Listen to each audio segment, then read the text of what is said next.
Welcome to another Nerdy Collective. Hello, guys. Now that I got you.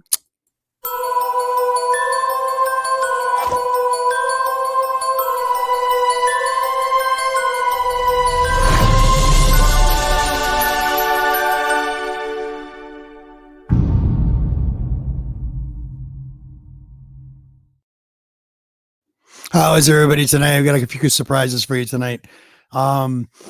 I want to say thank you. I'm back. Another midnight. And I got a few things going on for you tonight. I have a special guest that's coming on tonight. Couple special guests that are actually showing up. But without further ado, I get my co-hosts in here. Here we go. Bam.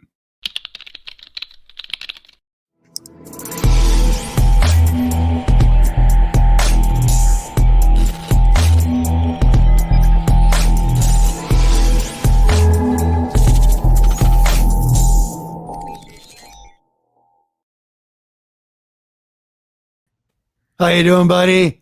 Not bad, not bad. A little tired from today. So Are ya? Since we went to a con today. Cool. Did you get some good stuff? Yeah, I got plenty of stuff. We'll show it off in a little bit after we introduce the other people. Okay, now the surprise co-host. Monty won't be able to make it tonight, so this is my really good friend, and here you go. Adams. Here. Adam Lee. Here. Adamowski. Adamson. Here. Adler. Here. Anderson. Anderson. Here. Bueller. Bueller. Bueller. Bueller. He's sick.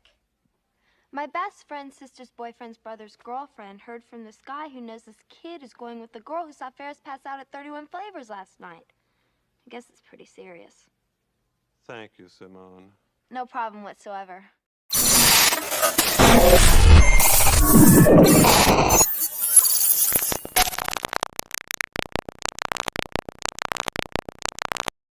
Bueller, what's up, buddy? That's pretty good. I got to give you credit there. Thank you. I like that quite a bit, buddy. I had to make that special just for you. With a smile on my face. Excellent. How you doing, Travis? I'm doing good, my friend. Glad to be here with you and Jeff, much. of course, and hanging out. It's past my bedtime. I'm even on the West Coast, so I go figure, right? Say what? I think 10 o'clock, 11 o'clock, 11 o'clock for you, right? Something like that. That's 10 o'clock right now. Okay, cool. But for you, man, I'll stay up all night long. Thank you, buddy. I appreciate it. So I want to quick shout out to the chat. We got a lot of people in the chat right now. Let's get caught up to the top here. Where we go? Southern Comic Geek, thank you for being here. Really appreciate it. Captain Comics, ahoy, buddy. What's up? Magic Lasso, how you doing, buddy? Thank you. Thanks for being here. Sam, how you doing, buddy? Thanks for being here. K Titus from Japan, how you doing, brother? Nice to see you. Thanks for being here. And Peanut Butter, what's up? Thanks for being here, buddy. Joey Bags of Sevens, thank you for coming. Appreciate it. Barbarian Kung Fu, what's up? How you doing? Thanks for being here. Sanimation Sweetheart, how you doing, love? And where are we? Simon's in the Steve chat. Fighting. Yes, my brother from a different mother's in the house. Simple Simon. Yes. Awesome, you guys. Thank you for all being here. I really appreciate it. Got a few nice surprise. I got another surprise for you guys, especially our guests for tonight. So, how are you guys doing? It's been a while, Bueller. You've been busy. I have to tell you, buddy, this thing that you co-signed with on this blowtorch. So, if you guys don't know, Bueller had a little something to do with this book, Blowtorch. I think Bueller really thinks that's him on the cover, which it kind of is. But it's really cool. This is a great story. What's that, bud? I said it's not me, although I could be making an appearance very soon. Nice. So, but this is a great, like, I consider this kind of like a story arc, like his first appearance, like his first story. Because when you go from this, which was great, and then you go to Chess, which Chess was excellent. The continuation of this story actually starting. I thought it was wonderful, Bueller. Yeah, that's the superhero team that he's part of, and then there's like he has his own issues as well. So it's kind of nice to. I believe they're both five-part miniseries, if I'm not mistaken. But Page wants to do more after he's done. So yeah, because what's cool about this, you guys out there in the community, what's neat about this is they kind of give you like all the first appearances of all your heroes right in the beginning of this book. Yeah. And then at the end of this book, where they're going to go into the second part of this story, you got your villains. They're going to be introduced. That's coming next. So it's pretty cool. And I'm going to tell you right now, it wasn't a disappointing read, and the artwork was really good. This was in color, and the blowtorch is in black and white, but both the art was phenomenal. Yeah. Phenomenal. Both of them. The black and white for the interior of that blowtorch book was by design. He actually wanted it to be in black and white. He felt that it added to the story a little bit for this series. And when I saw the artwork, I kind of noticed it right away that I did enjoy. I'm not a huge fan of black and white artwork, but in that one it worked really well. So oh yeah, it was perfect. I thought it was great. I really, really enjoyed it. It raised my eyebrow. I was like, this is actually really decent. So yeah, you guys, if you get a chance to pick these up, pick them up. And if you're lucky, they're all gone, Robert. Well, they could get more. They're going to be in the collectible market. You just wait. You watch this explode to $1,000. Just wait. Yeah, if they do, I got a couple extra. Yeah, see? for friends and family. Yeah, of course. So, what else have you been up to, buddy? Tell us about what's just a whole bunch of stuff, just the regular stuff on the channel, but things are happening, things are moving, and things change, some things stay the same, but sure. Doing the variants or the exclusives, that's a lot of work getting those out, but that's kind of nice doing them. I am actually going to bring back the Bueller boxes next month, so I'm kind of excited for doing that. I'm downsizing my collection, so I'm literally taking half my collection and just going to get rid of it. So it's just like stuff I'm not going to keep and go from there. And I already made up a bunch of boxes, so I don't know when I'll put them on sale, but they're pretty much ready to go. But You're almost Yeah, at the 20. Are you at the 20,000 mark now on YouTube? I'm like a couple hundred away. That's excellent. Congratulations, buddy. Well, thank That's you, sir. fantastic. That is Yeah. fantastic. So we're really close, and we'll probably hit it by next week sometime. So, yeah, it's just staying busy doing the things, and there's other things in the works that are as far as product line. I guess a Bueller product line. I guess you'd say. Excellent. Besides comic books, so that's the one cool. thing I did forget to tell everybody in the chat. In this chess book, this is also a Bullseye Bob's production too. He's on there. Yes, that was his first one. He's on the back. I can actually. This is my. I have the other one on a post. Yeah, show the logos on there. Let me show you. Let me show you what I did for Bueller. That's going to go on my back wall when I'm done redecorating. It's a little strange, but you know what? It's a little overboard, but it's okay. I'm okay with it. It is Robert. Good. So this is a Travis memorabilia wall. Yeah, that goes on his ceiling above his bed. It does not. That's the weird thing. When he told me knew that, you'd I was say like, that. you know what? I love you, Robert. So you guys, As long as Miss G's okay with it, I guess I'm okay with it. So He goes, it gives me something to aim at. I'm like, dude, come on. You know what? Too much information. These are the same books, and these are the virgin covers of the books. Okay, and this is art and buttons over the years of Bueller. I think it's really cool. That'll go on the back wall back there, so everybody can see it. I got a lot of art and stuff that's got to go up yet. The other cool thing, big shout out to Bullseye Bob as well. There's glass on that, right? Yeah. Oh yeah. Okay, it'll be easy to clean. Would you shut up? Come on, man. Hey, I've been your fanboy since you started, so shut up. So I'm proud of you, Bueller. I really am. I think this is excellent. There you go. Look, they got Bob's on there too. That's cool. Yep. And they got Bob on there as well. So that's what it looks like in the back of the book. It's pretty cool, you guys. We had so much fun signing those. We sat down like one night and because like 80% of the people who bought them wanted us to sign it. Yeah. Oh, yeah. So, I mean, we're just sitting at my coffee table, just signing all these books. And we're like, dude, this is what CGC Friday feels like for the creators. I'm like, yeah, but there's nobody here bringing us something to drink. So here's the funny thing, Jeff, by the way, I was blown away. You know, Anthony? Yeah. Okay. If you guys don't know, Anthony's the one that did this Oh My God series, and he just finished it. This is the 6th part of the. Yep. But he popped himself out. I popped myself out. This is the last part of the book series. This is the 6th. I liked it. It was good. It was very good. Yeah. And here's the cool thing, you guys. I had this organized, and now it's unorganized. Hold on. Where are we here? Oh, I got it right here. Oh, here we go. So, you know how you got the credits inside the back of the book? I almost crapped my pants. I'm in this comic book. So is Ms. G. We're credited for. He's thanking us, and it says cool. Robert and Laura Galvin, the G-Man and Queen G, right in the center of this book. I knew about that. I knew about that way before. I didn't. I thought it was awesome because I always read the entire book. When I read a comic book, I go from beginning to end, except for the ads, unless they're pertaining to the story. But I thought that was cool. That was really cool. So big shout out to Anthony. He also gave me a bunch of posters as well. Yep. But Jeff, now what did you do today at a con? I went to see Eric Barcelona, EBAS. Nice. Yeah. Very nice.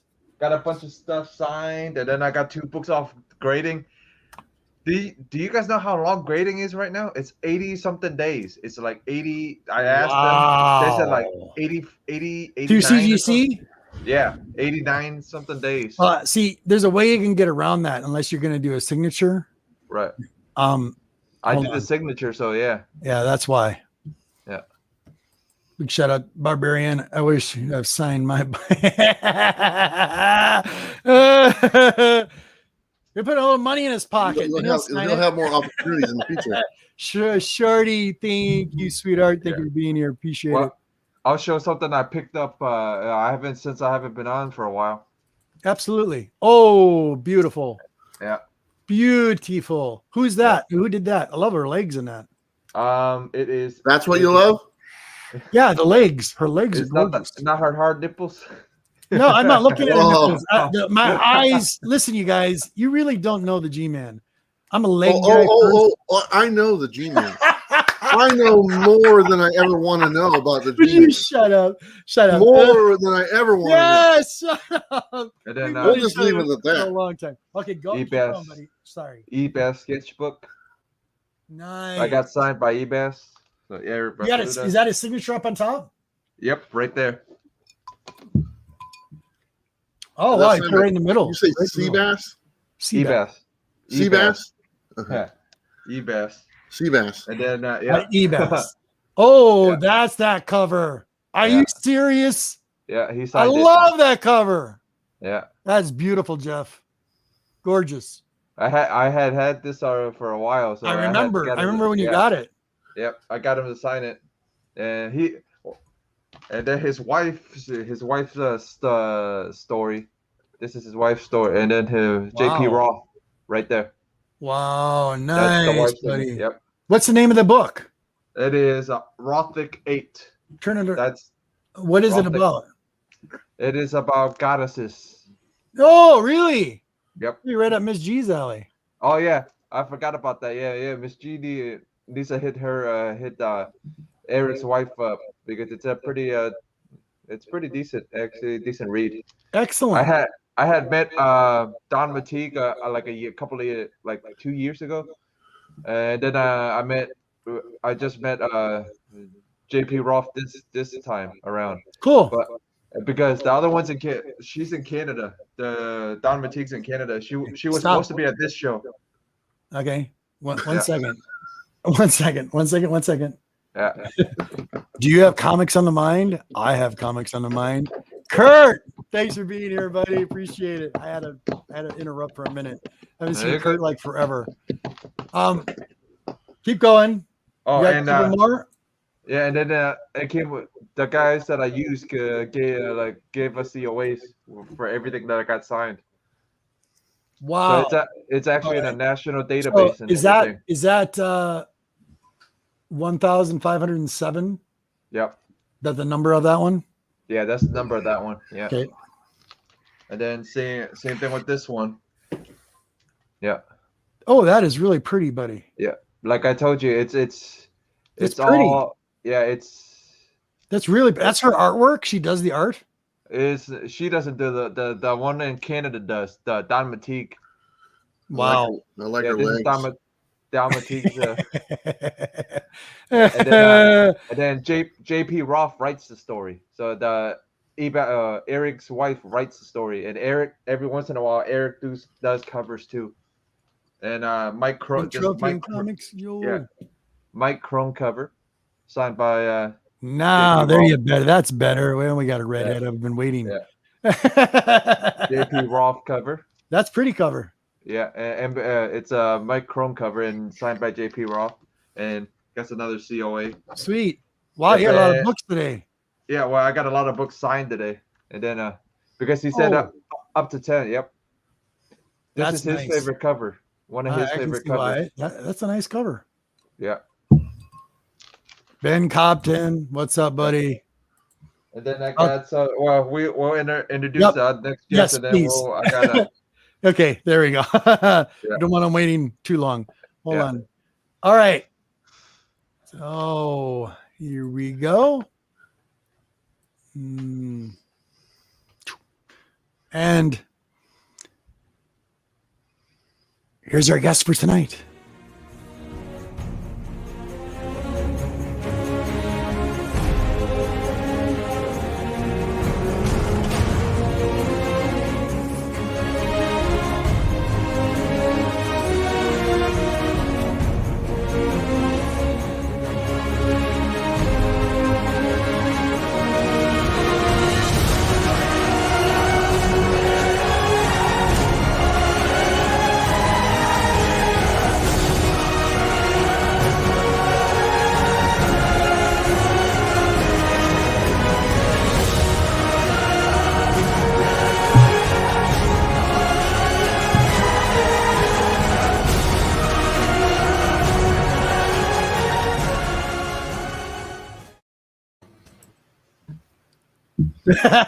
What's up, Jimmy?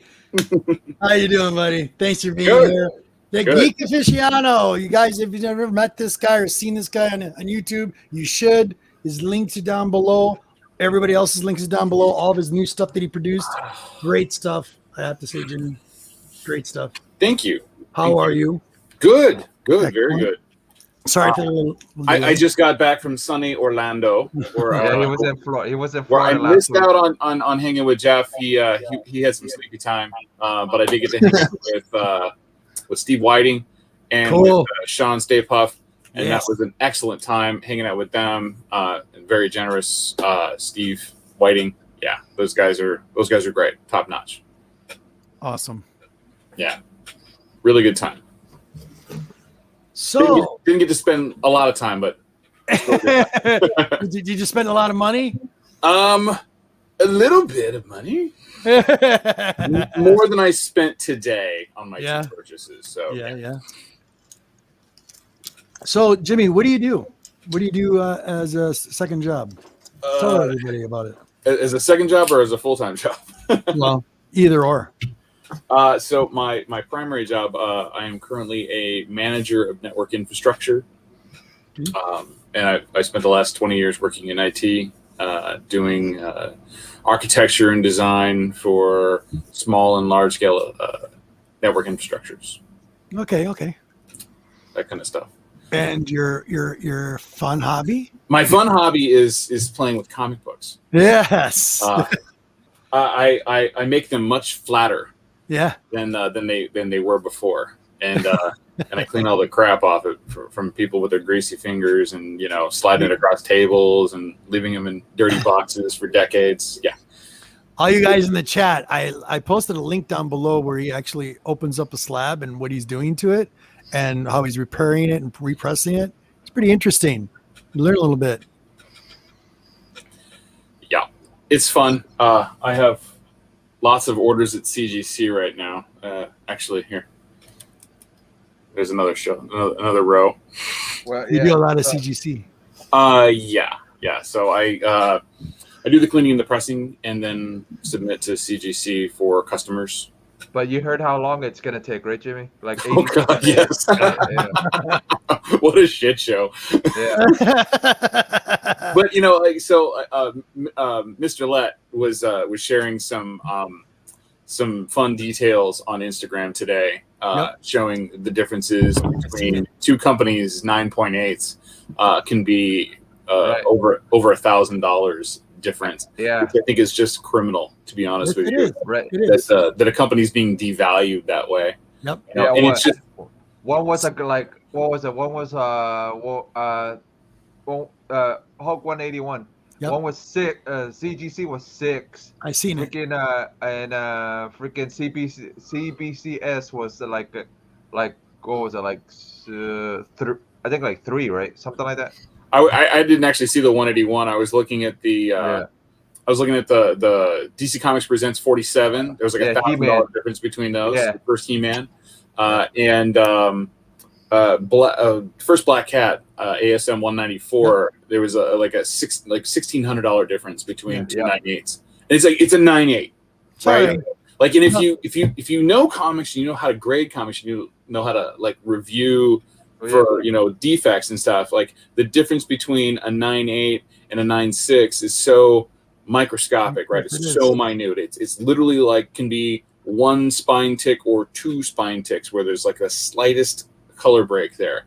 So if one company is judging one as a 9.8, it's relatively easy to judge for the other company to judge it as a 9.8 as well, right? That's not where you're going to see a lot of different play that comes into place. Where between two grading companies, the biggest differences, are usually in like the mid-grade to lower grade books and being able to judge that, right?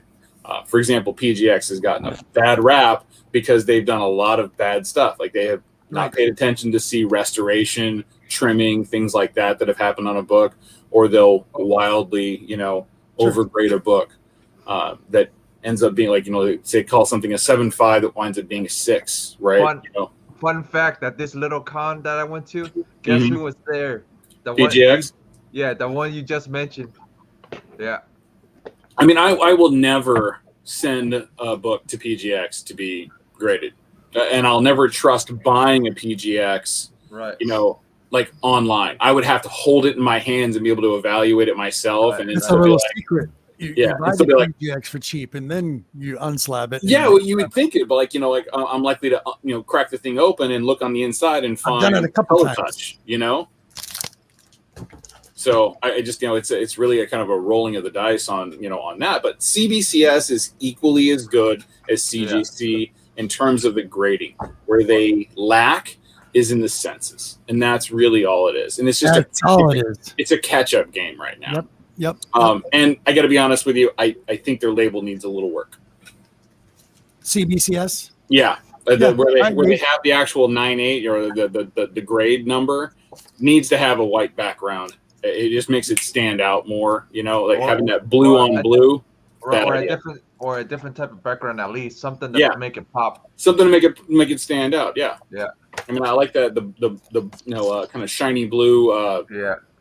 You know, metallic blue on there. That's nice, but it's got it doesn't. It's yeah. The field is wrong. Yeah. So. Hey, Count Von Strange is here. That's awesome. Yay, Compound Strange. What's up? No, I'm really liking the CBCS. I'll be perfectly honest. I'm happy with them, especially on their grading. Yeah, like two brothers were saying about the CBCS slab and the CGC slabs are. You trust a CBCS slab more than you would trust a CGC slab. They're a little bit more strict, I think. Yeah, they got a new case, which is awesome. So they shored up that deficiency, but you know, some of the other stuff. Yeah. Yeah. Plus CBCS is if you know the history behind the guy that runs it, it's the guy that used to run CGC's or CGC's grading service part of it. That's why there shouldn't be any difference in the value of price, and that's the sickening thing. I've seen that too, like crazy. It becomes a kind of a pain in the butt. Yeah, it does. It really does. But not much you can do about it, you know, on that line. I just look at it this way: you still get the book. Yeah, I mean, the grade that you're looking for. Really, yeah. Like, so as a buyer, buying CBCS at $1,000 discount is fantastic, right? Exactly. Yeah. I'll go all day long. As a seller, yeah, you want the highest dollar. Sure. But here's the thing. Here's what I know, and take this however you like. Yes, they hired 70 new people. Okay, I don't mind waiting for them to get through other people's books to learn. Mm-hmm. Right? So I don't mind waiting until my stuff comes up, you know, 3-4 months down the road when they've had, you know, more trial and error and that, you know, they've gotten kind of into the swing of things. So, you know, I'll let it go. So anything I send now, I'm fine with, you know, that delay. Yeah, I know it's going to come in. I know the delays suck. I know that they're going to get caught up eventually, but you know, they'll have a bit more experience under their feet. And like books I was getting back last year when they started hiring, you know, I've got a stack of books that I'm like, all right, these are going to be resent because they got the completely wrong grade. Sure. You know, Jimmy, I have a question in the chat. I'm going to get a couple questions knocked out really quick. We have one from Comics on the Mind. And he asks, how long have you been pressing and how much do you charge? So I've been pressing for a little over 2 years now. You know, did a lot of work, you know, kind of experimenting, figuring out, you know, my method and all that, you know, to get the best results, you know, between different types of books, different ages, cleaning, you know, making, you know, using the right stuff, you know, what's not to use, that kind of thing. So I'd say I've been at it for about 2.5, almost 3 years now. And as far as what I charge, the charge, like, for example, like a straight modern book like this, right? It's, if there's no cleaning involved, it's a $10 charge, right? It's just, you know, because it's pretty easy, right? You're just going to press it out. But you get into something that's like, you know, a bit older, like a, you know, into something like this, right? There's usually a lot more cleaning involved, more age, it's more delicate, higher price tag, You have to consider, insurance in that. If I damage the book, I gotta cover the expense. So the price to clean and press a book like this goes up a little bit more. But it's just kind of based on age, value, that kind of thing. But yeah, minimum charge is typically about $10. Fast track service, $15. Okay, and then we got another question from Bag of Sevens, and he's asking how many presses and what kind do you use? Are they affordable? I use, here's the thing. You can buy a press and you're not going to find, like a Yamaha press. These things are made in, they're made overseas, right? And everybody who gets them, they slap their own sticker on them. So I use 24-inch plates, and that allows me to press 2 books at a time. I have 2 of them, so I take them from a hot press to a cold press, and I can do like 6 in a run, and I can do that twice a day. Cool.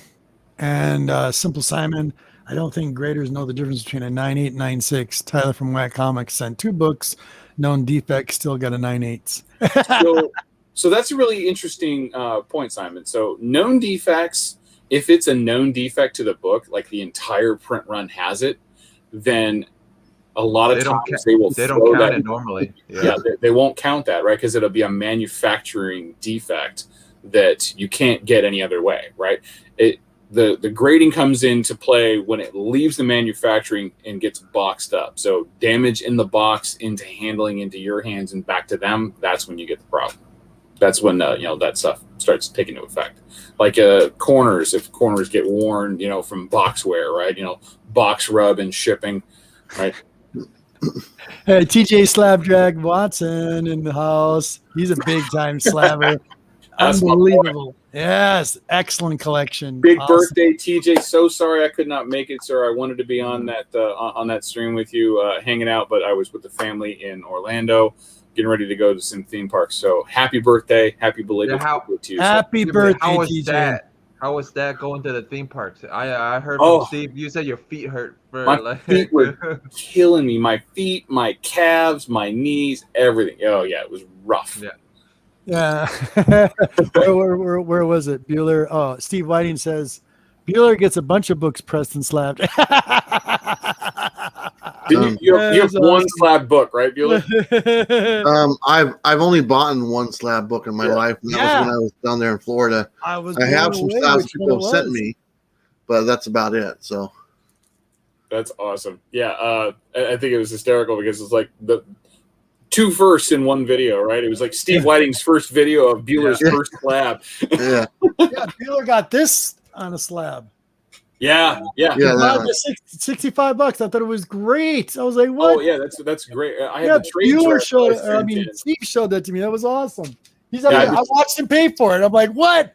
He's paying for a slab? No way!" I will be honest. I've been tempted to open it up. I'm not lying. Oh, why? It just sits there behind me on my set, the coffee set, and I've looked at it a few times. Like, I don't know. It still doesn't do anything for me, to be totally honest. It's just and I actually thought about just opening it up and stick it in one of the short boxes. Honestly, you should just get cheap slabs for a set dress. You know what I mean? Like just use it as set dress.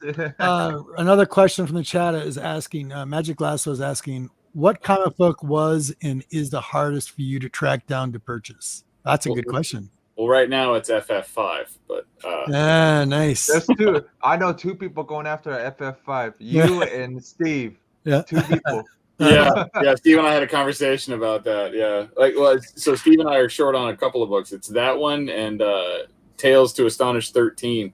That's like the last Guardians book we need. Because I was with him, and I had literally before I showed up. So it was a week before. But before I showed up in Orlando, I had just bought the Marvel Preview #7. So I was like, knock that one out. For Rocket Raccoon. So that was the last one before Groot. But to answer your question, Lasso, I buy a lot of stuff. I buy a lot of different stuff. I gotta tell you, as an example, This one here, this one was very difficult to track down. I finally got it today in a dollar bin. So that was huge for me. So this is an old Adam Hughes Legionnaires book. Finding anything from Dave Stevens, right, is really difficult. And I know I bought a couple today.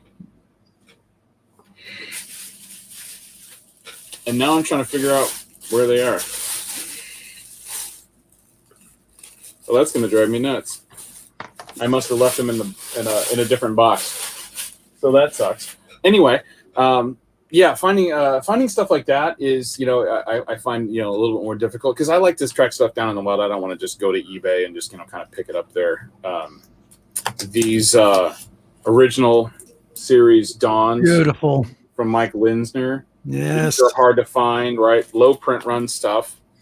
Yeah, I just, you said Dave Stevens is hard to find, right? Dave Stevens stuff is definitely hard to find. Like this? Like high grade stuff, definitely. Like, beat up stuff, not so much.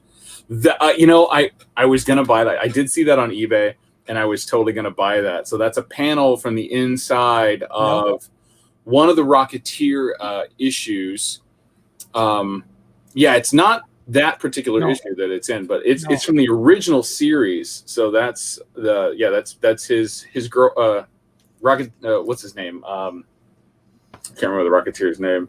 Oh, that's gonna drive me nuts. Anyway, it's his girlfriend Betty, who's basically Betty Page. And it's a hysterical clip or panel from the book. Yeah, there's another one. Perfect. I love that. Yeah, that's a great Betty Page shot. Awesome. Because actually, the book that I found today, one of the books I found was the Betty Page from Dave Stevens, right, where she's like in the leopard print bikini. Yep. Oh, Yep. It was that one and another one. So I was just like, yeah, that's funny. That's it's some very similar pose. if you see, if you came down to, if you were in Tampa and you went down to the shop near Steve, you would have got one a CGC slab of that one. Oh yeah, talking about, yeah. Nice. Probably would have. I know he did. But I already have it. I didn't need it. I know about that Betty Page one because I've always eyeing it at that shop anyway. I'm always Buy it. no. But there's two pieces there that I eye all the time. Is it? Well, they wait until I talk them down. Crazy. All right, gentlemen, Bueller, Jeff, do you have any questions for the Geek Aficionado? Let's see if Peter got one. Mine was let's do that. What's going on? Oh, hey. I'm asking you guys. No. Do you have any questions for Jimmy? Yeah, let Bueller do it because I'm all out of sorts today. You're all out of sorts today. Yeah. So you said you're doing the pressing work for 3 years. How long have you been collecting, Jimmy? Yeah, that's a good question. So I got into comics. I was probably 9 when I first got into it. Actually, funny you ask, because I'm trying to go pick them back up. I got into comics because I was a kid and it was the 80s, and I was a huge fan of a particular. Look at TJ here. Look at TJ saying, Jimmy. Yeah. So to answer that question real fast, yeah, probably like a 2 to 2.5, depending on presentability. Yeah. I'd like to have higher, but so would a lot of people these days. But I was a big fan of a particular toy line. And I was in a bookstore in the mall with my mom, and I walked by the magazine rack, and I saw these on the bottom corner of the magazine rack, and was like, oh my God, they have comic books. Nice. And that's where it started. And it went from G.I. Joes to the Nom. I love that series. and then finally into X-Men when I got into middle school, when I met my buddy Art, and he got me just totally into X-Men, and from that point on, it was just that was it. But at that time, like I said, it was the 80s, so I'd read a lot of different stuff. Sure. Like martial law, Judge Dredd. Oh God, what were some of the other stuff? Martial Law was good. Yeah, Martial Law was a fun book. It was. So I didn't do a lot of superheroes back then. I did Boris the Bear. Boris the Bear was awesome. Usagi Yojimbo. Yep. Yeah, a lot of the independents, I got into. Like, I've been trying to go back and get like those old independents from my youth. I recently got the first appearance of Grendel, Kamiko Primer #2. Oh, I got those too. Grendel #1. Great. Yeah. That was a huge find for me. I walked into a new store I hadn't been into, and I like right there in the case, I'm like, give me that. It was like literally there was no question about it. I don't care what the hell he was asking for. Nice. And it's in great shape too. It's probably like an 8.5, and it's an all black cover. So I was really happy about that. But yeah, trying to find some like a lot of those those old independents Oh yeah. that came out at the time. The Crow #1 in high Excellent. grade has been a really hard book for me to track down. Yep. Same with his first appearance in Caliber Presents #2. I want to say it was. I think it was #2. Yep. Caliber. Yeah. But stuff like that, like I like unique stuff, right? Like this is something I got today. I've been wanting one of these for a while, but specifically this one's a little bit more difficult to find than other ones. It's Garth Ennis and Amanda Connor's The Pro. But focus in on that. So she's a single mom superhero hooker, and this is the con edition. It says the more expensive but cheaper than a hand job limited convention edition. And it's a square bound book, and it's just in great condition. It's nice. Should probably be a 9.8 to a 9.9. It's super great condition. So I'll probably will send this in because I've read the story, and the story's hilarious. If you haven't read it, I mean, it's just classic Ennis humor, right? Dark English humor. I like that too. Did you ever like any of the Faust books? I never got into Faust, actually. You didn't? No, I didn't. Okay. Okay. I mean, Love his work. Yeah, I know. I mean, I know the original, Yep. Opera, but the stories. But Exactly. yeah, I never got into the actual book. Just never was a read for me. Any questions yet, gentlemen? Sure, I got a question. Yes, Jim. Go ahead. So you've been pressing for a long time. I'm assuming that for a couple of years now. I'm assuming you did a bunch for your own collection. At what point did you decide to do some for others, and were you comfortable with other people's books? When I stopped screwing up my own. How long did that take you? A few months, I took advice, when I got into it, and it was, I have a half price book. So I found a whole bunch of 50-cent books, from half price that had varying different issues, with them, things wrong, and just started to go to work on them.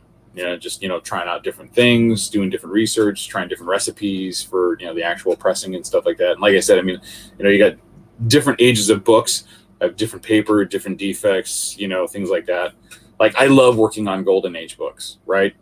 The paper quality and of the covers and the book, it's so good. Yep. So much better than Marvel Silver Age shit. Marvel Silver Age and Charlton, just the worst paper. Charlton, yeah, they are. God awful. Charlton's like worse it was than printed on dual toilet paper. paper. Yeah. I always say that too. Yeah. Ask Robert. I always say that too. If it's printed on the toilet paper. It feels like it. It really does. So that was a challenge.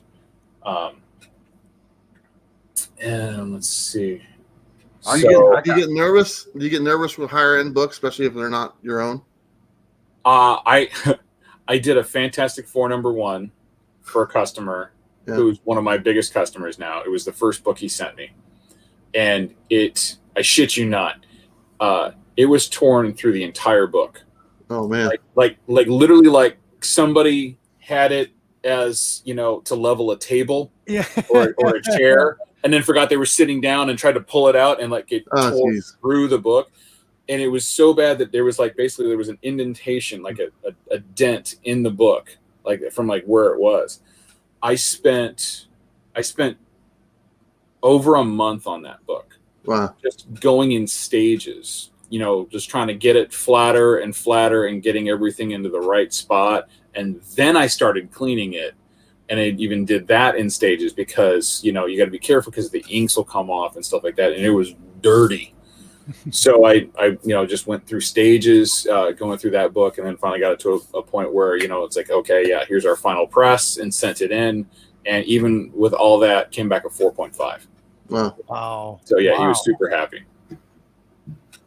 Yeah, Crow 1 in high grade is total madness. Here we go. Here's one from Steve Whiting. What's the biggest grade bump you have ever got on a press or cleaning?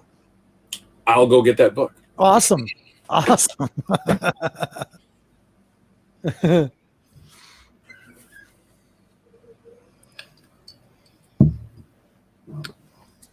course, it's on the bottom. Cheers, gentlemen. Cheers. Mm-hmm. Yeah. You know, it's nice. It's nice now, Bueller, just to like breathe. In the middle of moving, you don't realize how much stuff you actually collect. Yeah. Until it's done. And then once you get that picture hung up, you can really relax. Yeah.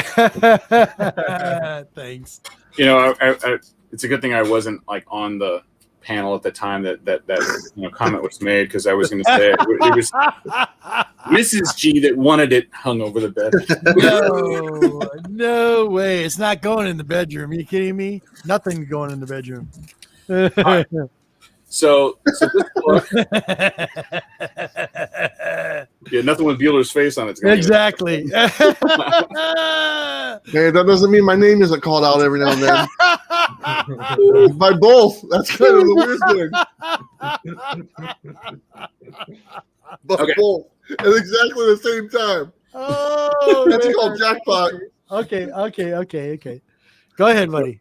So this book I got, and it had a like a spine roll to it, and it was just really dirty on the cover. You know, like just like fingerprints. You know, like I don't know, somebody was eating chocolate and decided they wanted to read a comic book. So it's this guy. Wow. Ooh. So it was about a 7.0. And after cleaning and press, and cleaning the yellows was not necessarily easy either, right? Like you got to use like particular substances to clean, you know, yellows so it doesn't remove the actual color. But I'm happy to say I was able to get that from a 7.0 to a 9.8. Wow. Yep. Wow. It didn't have any color breaks at all, but it had a spine roll to it, right? Which puts it immediately down to a 7.0, right? It can't go any higher because that particular issue with the book, you know, prevents it from going higher. Sure. And then there was just, like in the yellows in here, right? It was just, you know, dirty. Right. You know? That's excellent. Wow. Yeah.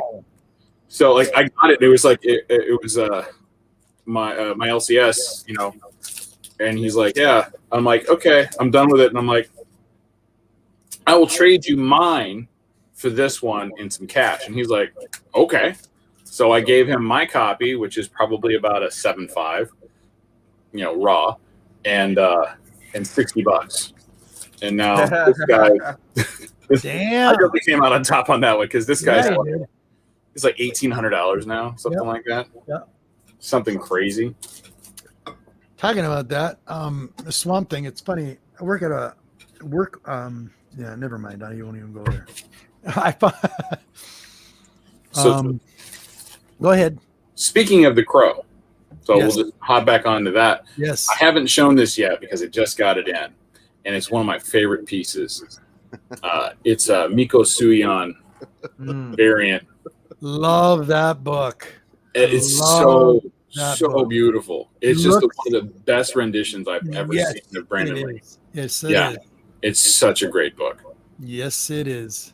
So this was huge for me. I got it in. I bought it off of Art Chemist. Yep. On one of the auctions. Sure. And it went up with like a lot, and like the lot didn't sell, and I'm like, hey, how about for just that one book? And he's like, Yeah. all right, so I got it, and yeah, I just couldn't wait to send it out. It did need a press, but yeah, I was so happy it came out. How do you clean dirt off of a book? Does substances leave the paper wet? So see, here's the thing about dirt. Yeah, look at right here. I actually AOK'd one of those. Right on. I AOK'd that book to Sanimation. Right on, Sandy. Yeah, I love that book. I absolutely do. Like I seriously been like waiting for that one to come back. Yep, me too. Well, because that one was out with this one that I got from DS. Nice, very nice. So another childhood book, right? Like, and I've got Thundercats is on its way to CGC right now. Yeah, that one I'm trying to look for. That one I'm trying to look for my wife because she's a big Transformer fan. Yeah, well, I got this, and he Good to know. DS said, "Hey, I think it looks really nice. It needs a press, but I think it looks really sharp." And I'm like, "Okay," so I got it. I checked it out, had a couple of spots to clean, pressed it out, and everything. And I'm like, this isn't going to be a 9.8, right? But it's got like one defect, and I was right. It's a 9.6. Wow. So still super happy. It's like a Beautiful $500-$600 book now. Beautiful book. Yeah. And it's nice and dark too, right? Because I've seen some that are like much lighter. I've got one going in right now that's probably like an 8.5 to a 9 that I'm going to resell, and it's not this dark. So I love that the colors are just dark. Yeah, I can see that really blue. Yeah, it's just a great Sienkiewicz cover. So good to have. Good to have. So how do you clean dirt off a book? You need okay, what is it called? I always forget this. It's a high polymer erasers. Yep. They're called non-something. I forget what it actually is. But yeah, high polymer erasers. They're basically plastic. Yep.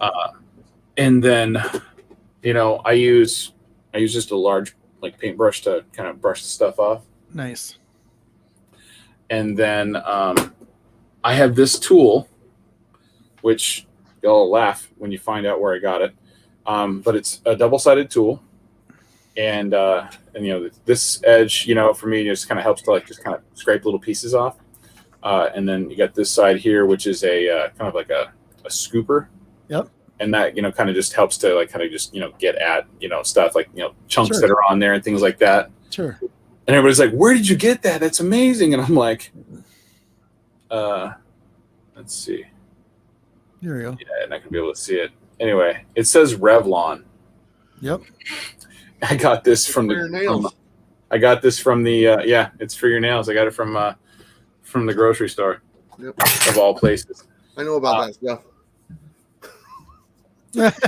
So Simple Simon, I do not use magic eraser. Like I've seen some people that do it, like the Mr. Clean, like magic erasers. I don't use those. Some people do use them, but I find that they take out color if you're not careful, and there's no way to really like you cut it in squares and then you poke at it with another eraser, and it's like there's too much that can go wrong there. And I'll tell you, with an older book, when the paper gets the way it gets after having been exposed to the elements for so long, it gets kind of brittle. You can honestly just pop a whole corner off of a book, right? Just by putting too much pressure onto it. Firehawk, how you doing, buddy? Thanks for being I here, got a buddy. question for Jimmy. What's the longest time you spent on a book? Like That Fantastic Four. okay. How long did you take to clean it? Finish it. Cleaning, like I said, I mean, I had to do that in sessions, right? Because I was, but like each session, it could be, anywhere between 30 minutes to 45 minutes. Did you use anything with steam or anything like that?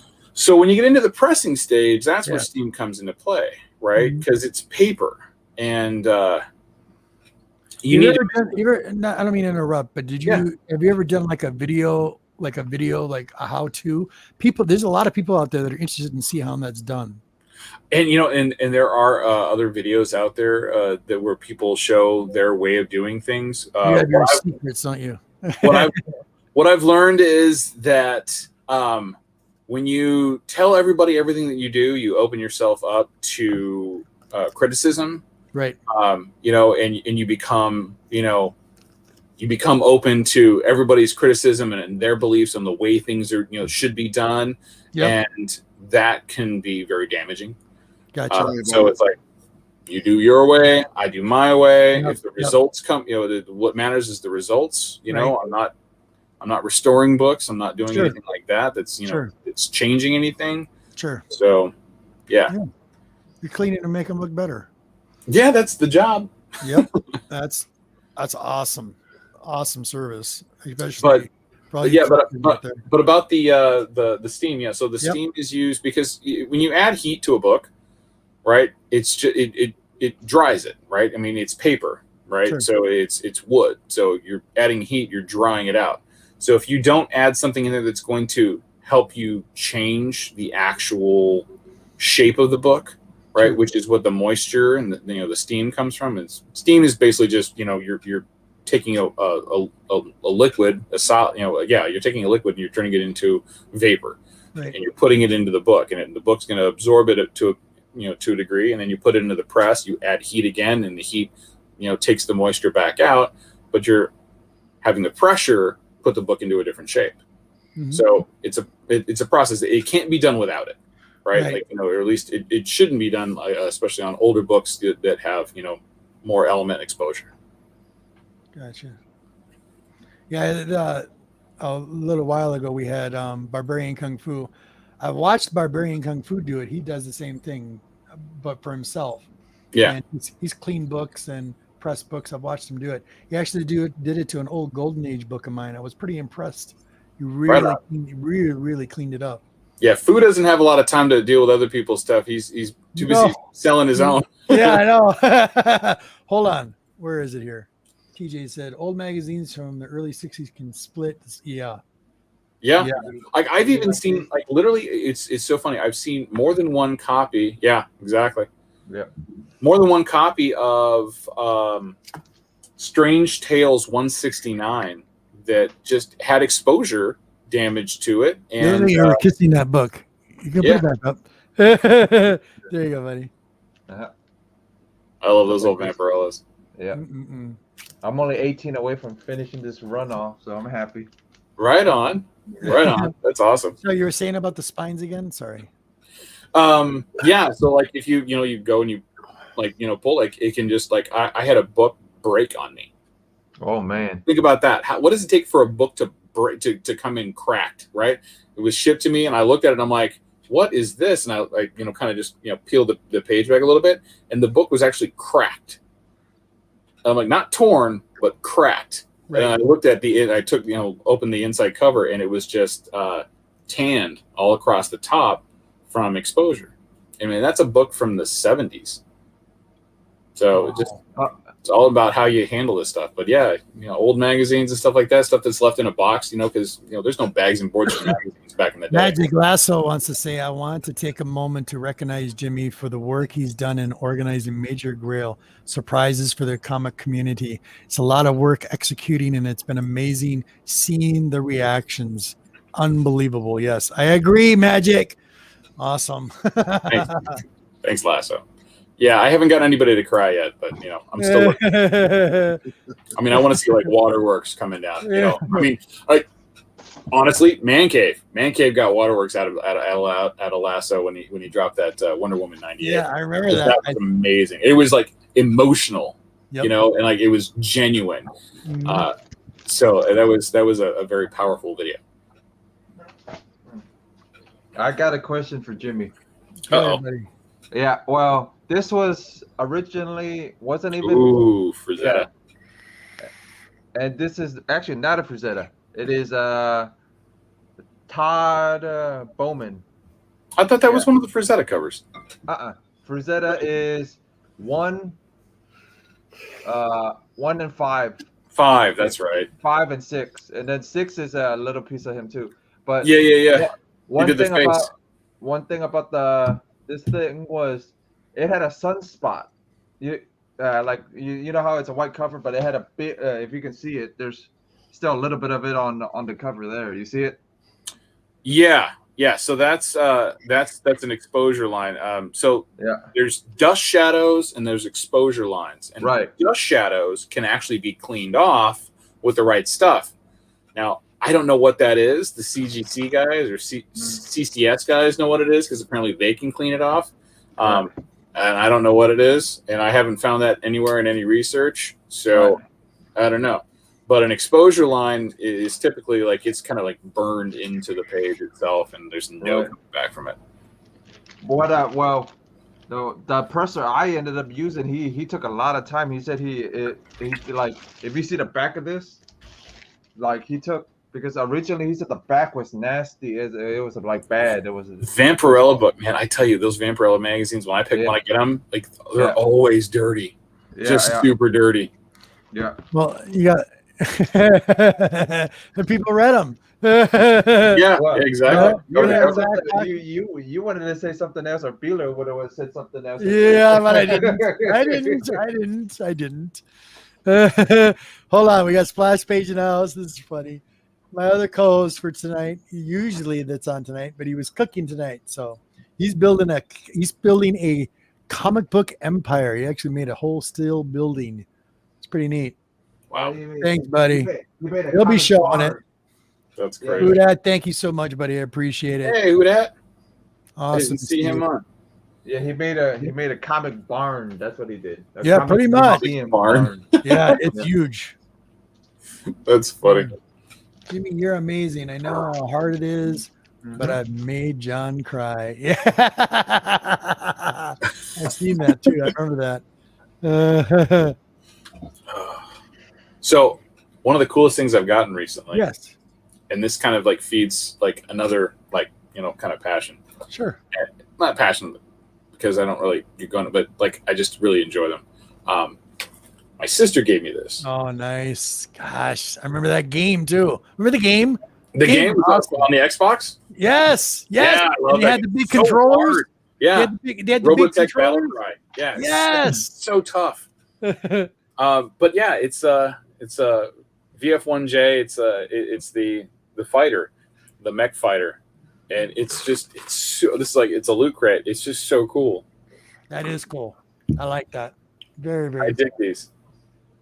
Yeah, I've always been a big Robotech fan. Yep. And like I really enjoyed like a lot of the '80s comics that came out from that stuff. Like I've got the Akira run, except for the last 2 issues, which I cannot find in a good grade for a good price. Right? Everybody wants way too much for them. Yep. So those last 2 issues, I've got the whole Lone Wolf and Cub run. Right. I've got I have that big chunk of the Robotech issues from Kamiko. I've just got a couple left of the first series, but like a handful left. Like I bought a bunch of Captain Harlocks off of Barbarian Kung Fu last year. Nice. But I really enjoy a lot of those old like the manga stuff that was done, and like I had a friend who really got me into the manga movies and such. Like the early ones like Fist of the North Star and North Star. Yep. Yeah, and those like my favorites, Ninja Scroll. Ninja Scroll. Talk about manga. Yeah. You just got talk about manga. Yeah, that's super cool, man. You were showing us that earlier. Yeah, I got this, and this is from Hong Kong from 1998. Nice. So, and then the art in it is almost like, if you guys recognize some of the art, it almost looks like Artyom style, almost kind of. Yeah. He's got that. Yep. Because he's Korean. I can't remember. Is he Korean? Yeah, he's Korean, but he lived in Hong Kong for a while. Awesome. Yeah. Awesome. The detail in it is so beautiful. Good. Yeah, he worked in Hong Kong for a while, so he learned how to draw from Hong Kong comic artists. If you look at all this stuff, it's pretty much he's learned from Hong Kong comic artists to how to draw stuff. Like, show us the pictures. Show us the pictures. Show the pictures. Yeah. Oh, wow. Yeah. Look at the hair. Yeah. Wow. Reminds me of Voltron. Yes, I was just gonna say that. Some of those old Voltron Yep. See. villains. Nice. Yeah. Nice, buddy. Yep. That's awesome. Right. Oh, hey, Jeff, I got something for you here. You'll boy. dig this. So you like EBOS. Yeah. So I have a tendency to get Fine art.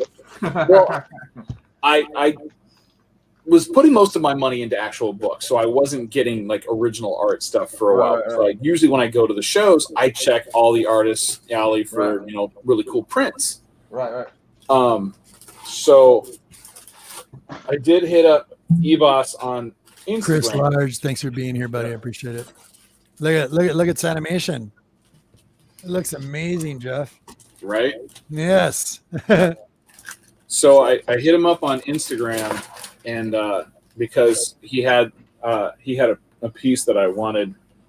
Oh yeah. I saw it today. What the hell? Yeah, I saw that today at the show. Poison Ivy? Such a great, That is gorgeous. It's like she's calling nature right there. right? Yeah. And here's the best part. This is how cool this guy is. I bought this one, and he gave me this one for free. Yep. Wow. Just send it in the box. Where's Smiley Tori? Smiley, did you see this? It looks like Smiley. She'd be drooling over that picture right now. Yeah, There's they're a all couple of signed. them I saw today that Smiley would drool over. Yeah. And then, hey Jimmy, you know he has like a what was it like adult version but if you go to a con, he'll have adult version print one, and then he'll have normal print one. Oh yeah. Yeah. He's got like one of the ones I saw was the Jean Grey. Jean Grey, there's a Jean Grey's, the Tana, and then there's one that it was funny because the guy's looking through that book. The guy goes, he asks his EBAS, where's the butthole was missing out of the girl, because all you would see is I'm sorry, Jeff. What was missing again? The butthole. The butthole was missing. Okay, yeah, that's what I thought you said. But I love it, Jeff. Yeah. Well, I have these art portfolios. They're like Hey, almost you noticed full it? of I've just noticed stuff it I too. got. Yeah. They said so the guy asked, and then EBAS, I forgot how he answered it, but it was freaking hilarious. He goes, you could tell he probably like forgot to draw it or something, whatever, because but he didn't want to say he forgot to draw it. He said one of the characters ended up taking her butthole or something like that. So I'm like, okay. How hard is it to draw a butthole? I mean, it's just like boop, boop. There's a butthole, boop. I'm guessing he was concentrating on just drawing in general, and then completely Yeah, forgot. well, You you get those I don't detailed know. buttholes, and you really got something going on. I don't know. I just because It's, it was funny it's the because, butthole variant. but no, because we didn't like, I didn't even notice it when I was looking through that thing. I tell you, the guy that was behind me ended up looking through it, and he goes, yeah, he gets to it. And he goes, he asks EBAS, he goes, where's this girl's butthole? I go, huh? And then I look at it again. I'm like, oh yeah, it is missing. She's missing. Nice. Yeah. That's funny. Yeah, but like he had a bunch of cool stuff, man. It's like, and then he even created a print for that show. So he even created a print and everything for that show. Oh, But that's that show, that show could have been ran a little better. Is the show still going on tomorrow, right? Yeah, it's still going on tomorrow. It's like Do me a $10 to favor. get in. Send me a pic of the print, Oh, okay. the special print. I might have you pick it Okay. up for me. Okay. Actually, I have it. I had it here on the phone, but what was it? It is Mary Jane. But I don't think we're going up there with Shochi. I think we're going to like a couple of shops and stuff. Oh, So yeah. I'll hit him up. I've got him on Instagram and his email, so I'll hit him up and find out what it was. Hopefully, he's got some more left. Yeah, it's MJ. It was a MJ print. Was it? Yeah. Yeah, he does. Man, he does such a great job. Yeah, he does. I love his stuff, man. It's cool, you know. And then I found him through You've seen his Xenoscope stuff. You remember his Xenoscope? Oh yeah, yeah. I've been trying to track those down every chance I get. Like anytime I come across like the old Grimm fairy tales. Yeah, his Pinocchio. But the one that Sure. got me was the Three Little Pigs. Is the one that I'm like, who's this artist? And then I see the Three Little Pigs sitting there looking at this as a good dancer. I'm like, who? And then that's right. Yeah. So He I'm does looking at such good work. Mhm. I had him sign. I don't think I would be able to get to it. I think that one's a little bit buried. But I got the Princess Leia Slave Girl variant. I know that one. Yeah. Not the topless one, but the one with the full bikini on. Yeah. I got that, and I had him sign it at C2E2 a couple years back. And then I also had him do this. He did this like anniversary Lady Death issue that's just incredible. Lady Death. It's not that. It's not that one. She's like on the throne. I have that one. Unholy Ruin. Yeah. Yeah, I got that one. I got that one signed today, so it's off. It's off trading. I bet it is, TJ. I bet it is. Yeah, it is. Yeah. And then I got the other art book to sign it. I told him wherever he wanted to sign it, he wanted to sign it on the cover right where Brian signed it. Just so you know where it is. So since you're a big Vampirella fan, Jeff, you'll appreciate this. Make me Robert. Yep. Make me big. Make you So I found these. I went, like I said, I went dollar bin diving today. My LCS, they're doing a big old Memorial Day sale, right? 4-day long sale. It's Jay's Comics in Third Lake. If you're up in the northern Illinois area, and he had just got these in, and he went through them, and he's like, all right, well, let me just, I'll throw them out. I don't know if you're familiar with it, but this is Jim Silk. Ooh. Oh man, yeah. I've seen his work before. I never knew who the artist was. So that's cool. Yeah. But wow, these covers are phenomenal. Yeah. I mean, this guy's work is incredible. This is probably my favorite one. Yeah. It's the homage to Jose Gonzalez's cover. Gonzalez, yeah. But I like the girls in the background. Yeah, it's hilarious. It is. It's super cool. Yeah. And then so there's those, and I don't know how many are in this group. But there's 3 of that. Yeah, that Harris. Yeah, that Harris is like that. They were in chunks. Like they'll have 3. Yeah. Like one run had 3. One run had like 15 or something like that. So. In issue 1 of this, I couldn't find, but. I think I know what the issue 1 cover looks like, and oh, Monty, my other co-host. What's up, guys? Mr. White Gloves. How are y'all doing tonight? Not bad, Good, not man. bad. That's good. I just got in, and I thought I'd stop in and say hey and let everybody know that things are going to change around the White Gloves empire, and y'all will be seeing new things added and a production studio and all sorts of stuff.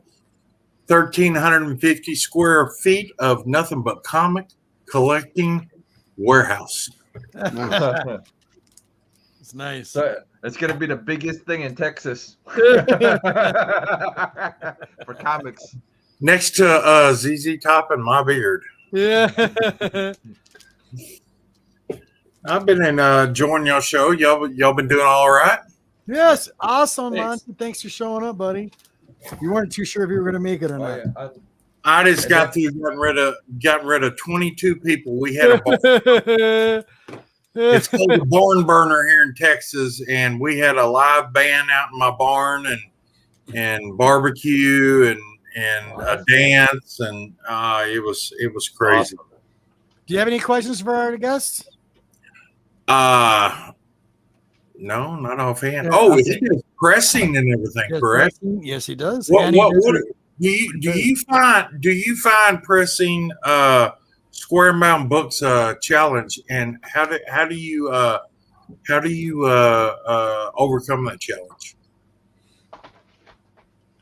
Yes, and very carefully. Was No, square bound books are a bitch.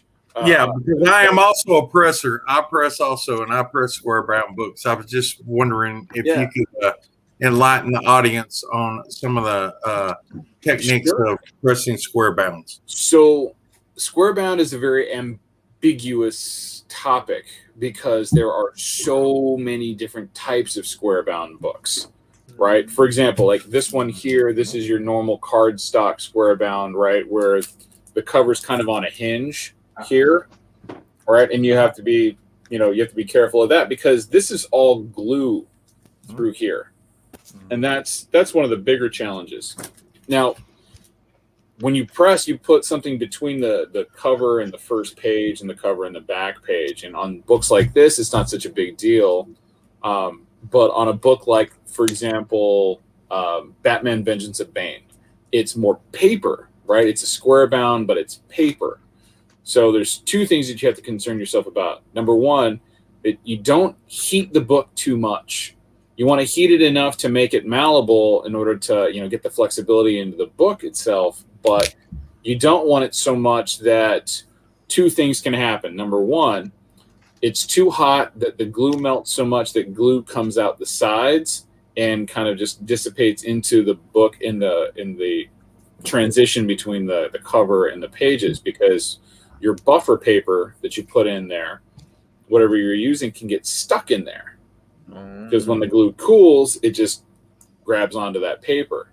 The second thing is that you don't apply too much pressure to the book. Otherwise, you wind up squishing the spine at the top and the bottom. Generally, the center will stay square, but you wind up kind of flattening it out, and you don't want that.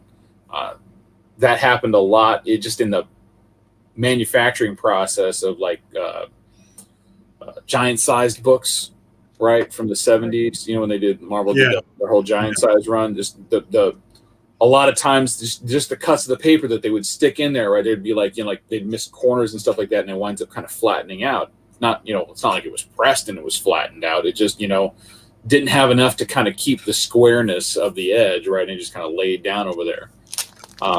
But yeah, then you get into the 70s square bounds, and then even further back into the 60s square bounds, right? Like your first 4 issues of Silver Surfer or annuals, like FF Annual 6 and things like that, right? Those books, they've got staples. So you open up the front cover, right? And you just have paper and 2 big chunky ass staples on the book. So you have to put, enough of a buffer in there that doesn't transition through the cover when you press it. So there's a lot of work to be done on that. But I find that you can generally press square bound 60s books just like you press anything else. Obviously, just like less pressure because you don't want to squish it. And like you're going to get your clamshell, tight. You put a regular book in there, right, and then you go to put a square bound in there. It's going to be like really muscling down in order to do it, so you have to lighten up on the screw. But on the newer ones, those are the real challenge. Not pushing the glue out. So that's tough. Another quick question. Yeah, Joey Bags, real fast. Joey Bags asks, "Is there a pressure gauge on the press?" It's a screw, is what it is. And what I do is I take a Sharpie and I make notches on my screw head. So I know where to start and where to roll back to. Like I'll mark it like regular. I'll mark it, modern marble, right? Because you have to. It winds up being a bigger sandwich because you're trying to get around that sticker that they put in there. So you have to kind of work with that so that becomes a bigger sandwich. But I'll crank it down to like Golden Age or Square Bounds or something like that. But you had another question. That was going to be my next question is how do you, if you first start pressing books and you got a press, how do you know where to set the pressure for each individual book? Start with a Copper Age book, right, where it's paper still. It's not the what do you call it? Like the newer stuff, right? You know, it's not paper anymore. It's, you know, like a manufactured, you know, paper. It's glossier. But just start with like a regular, like, you know, 70s, 80s book. And what you want to do is you want to just kind of get it to the point where like there's tightness when you press it down, right? That way you know that there's weight that's being pushed into the book.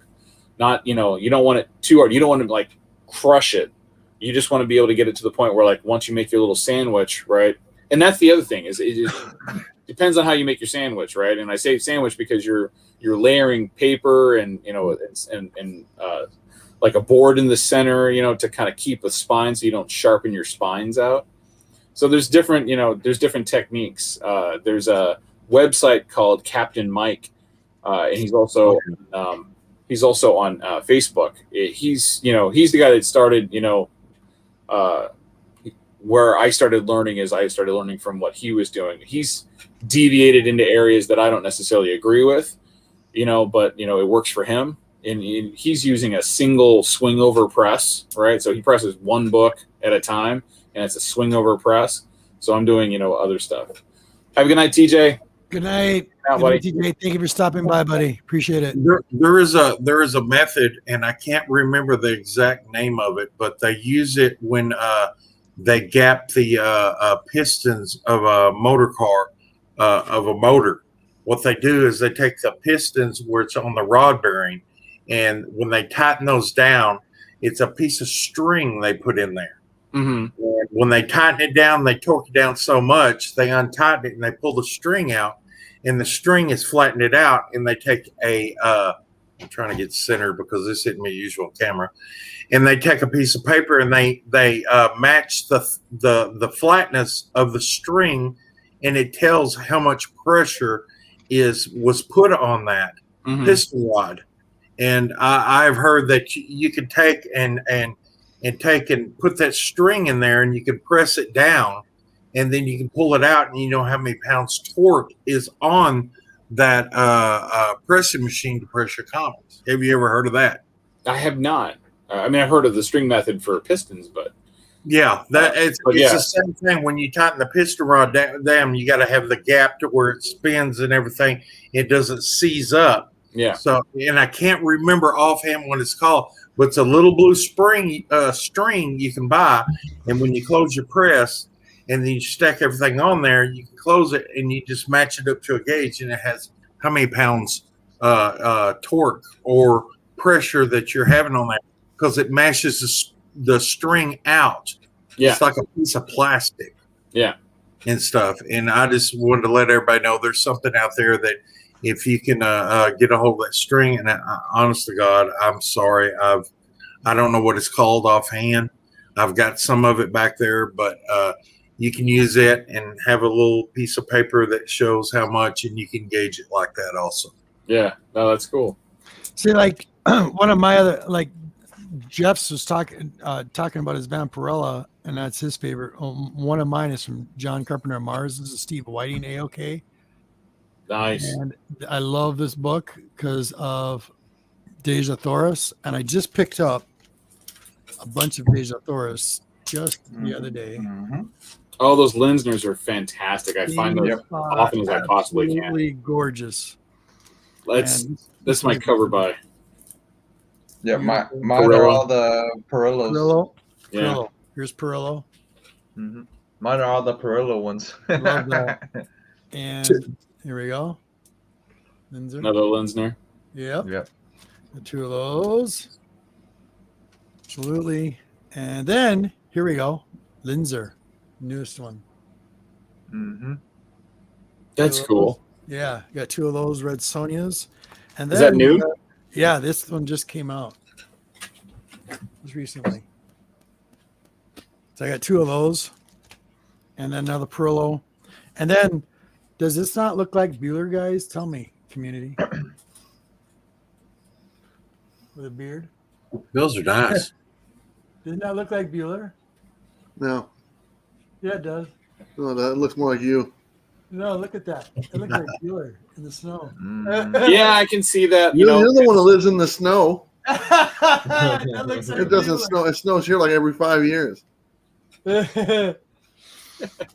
Yeah, I think it's awesome. So it's funny you bring that up because Yeah. like the book, like everybody has a book, right? Like that Sure. every time they see it, right, they have to buy it, right? They're Yep. like compelled to buy it. Yep.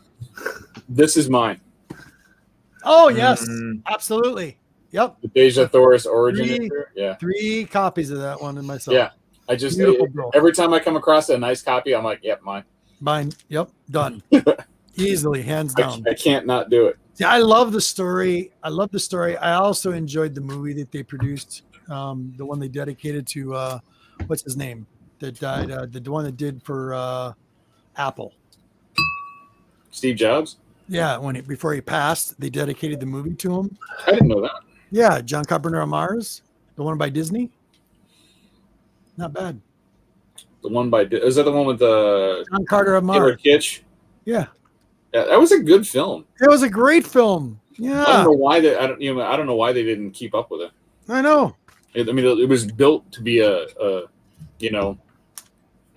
like a trilogy or something, Of course. a series of films.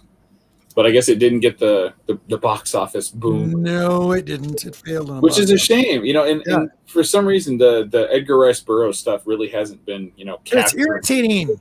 Yeah, That's like I grew up with there's those there's so many good literary characters that just don't get the they don't get the good treatment, right? Like,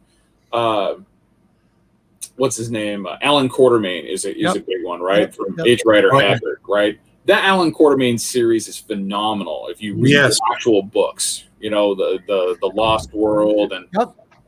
there's the other King Solomon. series, King Solomon's Mines, and like the Richard Chamberlain and what's her name, Sharon Stone, cheesy ones from Yeah, the 80s, yeah, I remember right? that. Like, I dug those, right? But Yeah.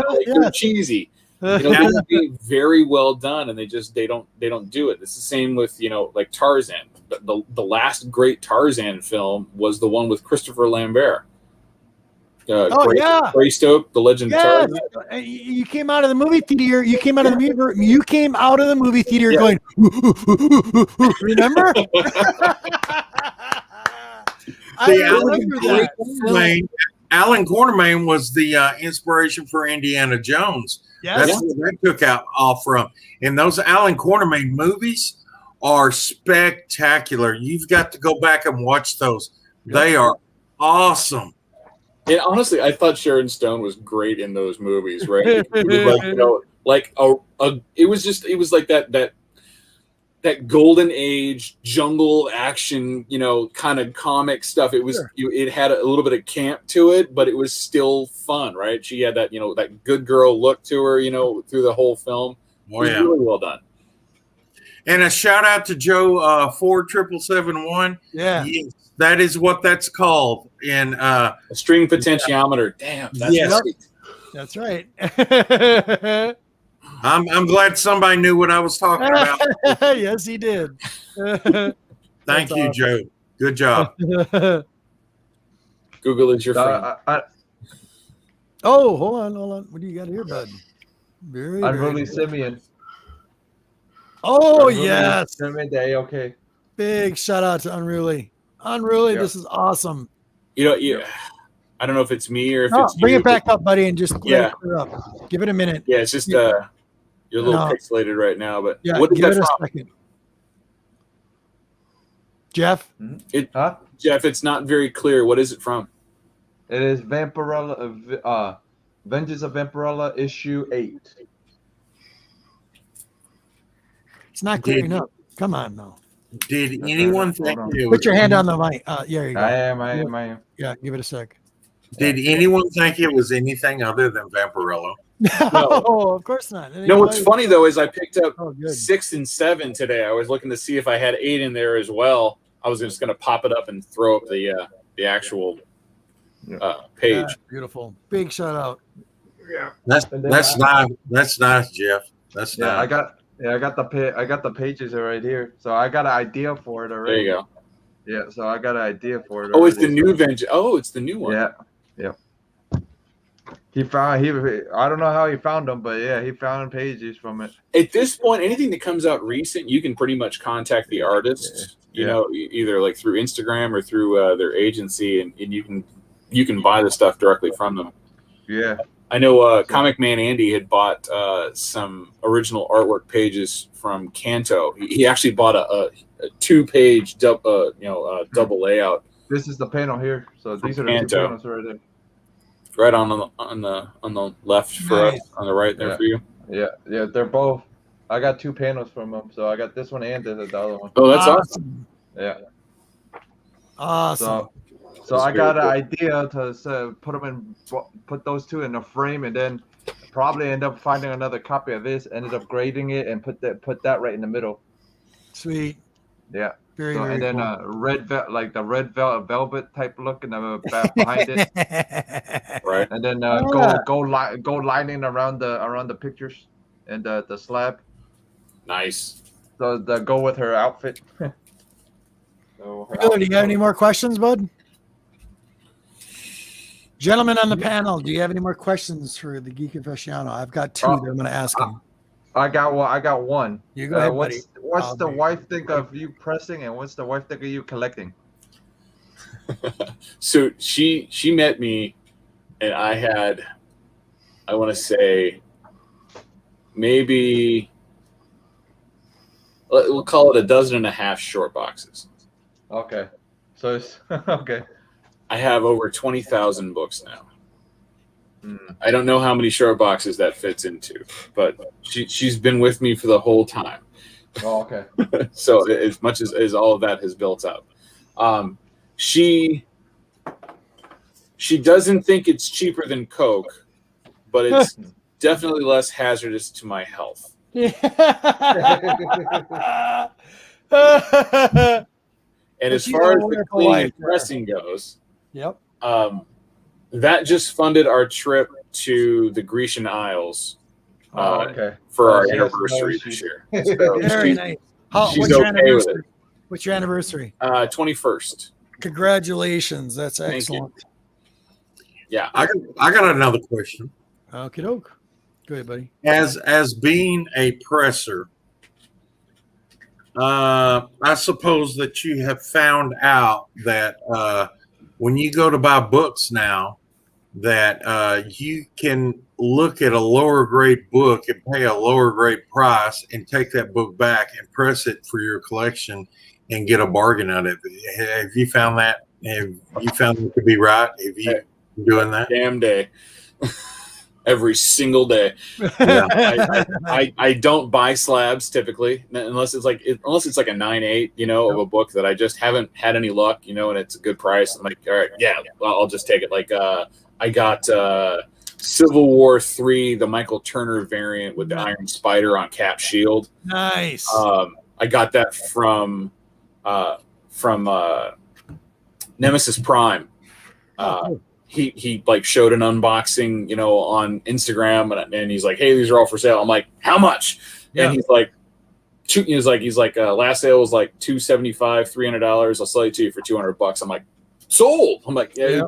I never see it anywhere, and every time I try to find it, it just turns into a ghost sometimes. And like I said, I hate shopping on eBay because I can't, really see it. Oh, it's aggravating. Yeah, and then I've dealt with a lot of bad sellers on there. Oh, you, me both. Here's an example. I'm going to show you an example of that just recently.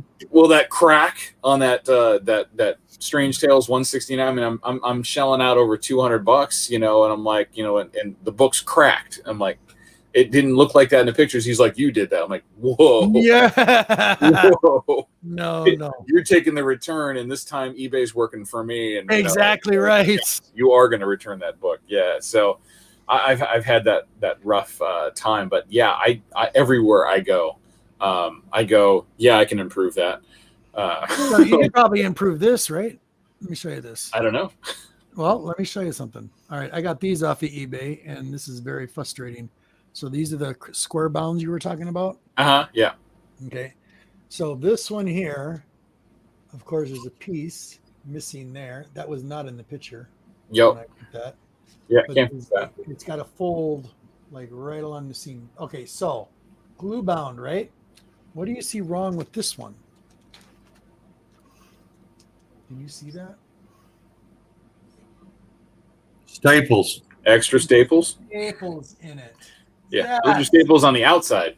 Yes. Yeah. I'm like, what the hell is this? Yeah. Complained about that. Yeah, I'd send that back. Yeah.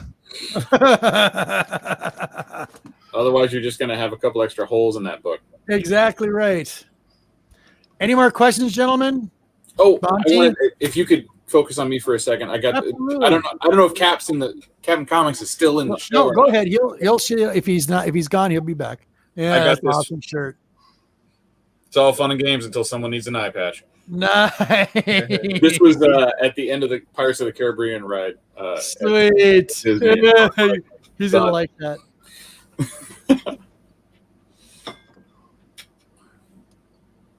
All right, you can take it off me now. I don't want to. All right. Monty, are you coming back? I see this face all the time. It's good. Bueller, do you have any questions? No. You're tapped out, really? What am I going to ask? This is not exactly my topic. What is your topic? Yes. Well, I'm more than just a I like presser, the man. dirty box books. To be honest, the more worn and tore up, the better in my book. Yeah. Kind of why I kind of stay away from the slabs and the grades and all that stuff. To be honest, I do the grading for the value, right? The transcendent value of it, right? Like I have the book, and yes, I will read a copy of it, or I'll get another copy of it, or I've got a reader copy of it. But I slab books. I slab 9/8 because I want them to be 9/8 because typically it's a pretty book or it's a key, or a modern key or something like that, and I'm holding the value. But like I said, the transcendent value of it, it's I slab an X-Men #1 because I want it to stay that level, right? And it's going to actually continue to go up in price. And no. Gotcha. So that's why I slab I slab keys for that specific reason. Yeah. So if people want to get a hold of you, Jimmy, how do they get a hold of you? I am on Instagram. I have my own channel here on YouTube. Yep. I got fresh links down below. I got all the 3 that I really like, the most recent ones.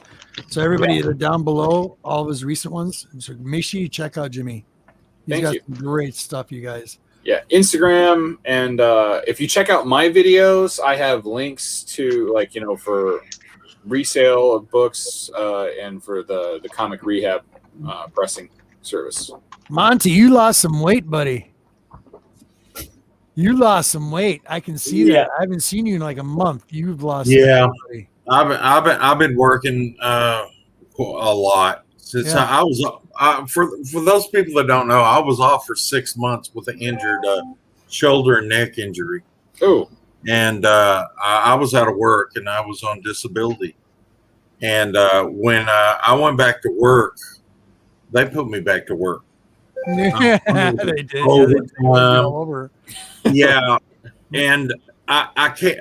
They're offering me, or offering me these situations to go to work, and I've been off for 6 months. I really can't turn them down, because I've been sitting at home for 6 months trying to recover.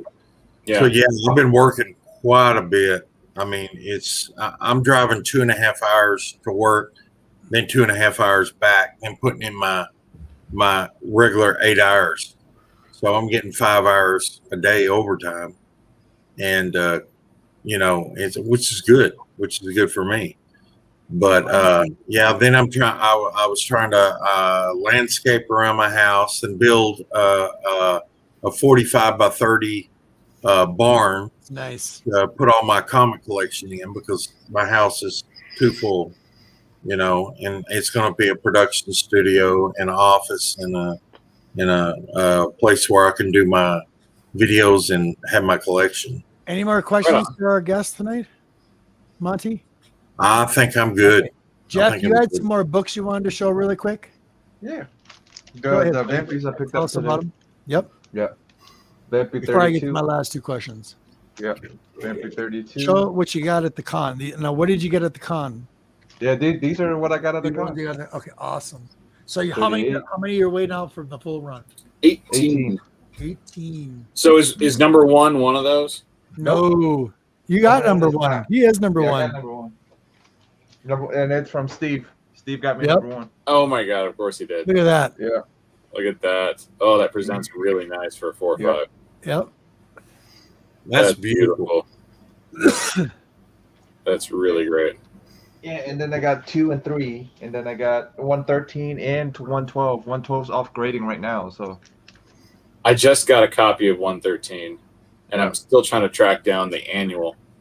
I just found one myself. I just found one myself, and it's my shop's holding it for me now. So That's fantastic. See, I only pick them up like my shop gets them in, and then he sends them to me for grading, and I'll just go through and like I'll pull the ones that I like, you know, that are like the higher grade. Like everything, all of mine are going to be like finer, better.